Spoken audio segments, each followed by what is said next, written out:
রঙিন আয়োজন প্রথম থেকেই খুব উপভোগ করে যাচ্ছি।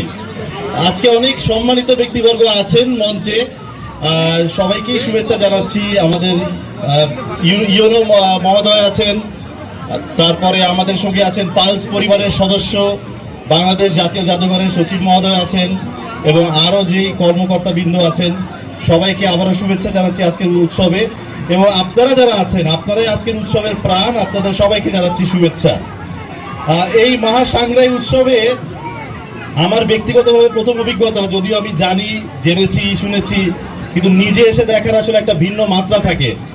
আবার প্রথমেই বললাম যে খুব একটা বক্তব্য দিব না, কিন্তু হাতে মাইক পেলে কিন্তু মাইক ছাড়াও খুব মুশকিল, নাকি বলেন? কারণ এরপরে আবার আমরা জানি যে এখানে আপনাদের পানি উৎসব আছে, আপনারা চাচ্ছেন আজকে সবাই মিলে একসাথে উৎসব করতে। এতটা রঙিন, আমি বারবারই বলছি, এতটা রঙিন উৎসব দেখে মনটা ভরে যাচ্ছে।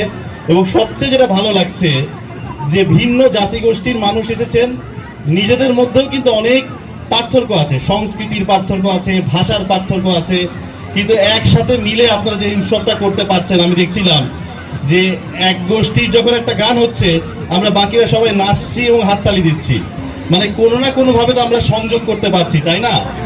আর সংস্কৃতি তো জিনিসটাই এমন, সংস্কৃতি আসলে কি করে, উৎসব সংস্কৃতি আমাদের যে রীতিনীতি আছে সামাজিক সাংস্কৃতিক, আমাদেরকে আসলে এক করে। তো এত সুন্দর একটা ঐক্য দেখে খুব ভালো লাগছে। এবং এই ঐক্যটা আমার কাছে মনে হয় একটা উদাহরণ স্বরূপ থাকবে। আপনাদের যে আয়োজনটা আপনারা করেছেন, এটা দেখে আমি মনে করি যে আরো বাংলাদেশের নানা প্রান্তে নানা অঞ্চলের মানুষ কিন্তু উৎসাহ পাবে।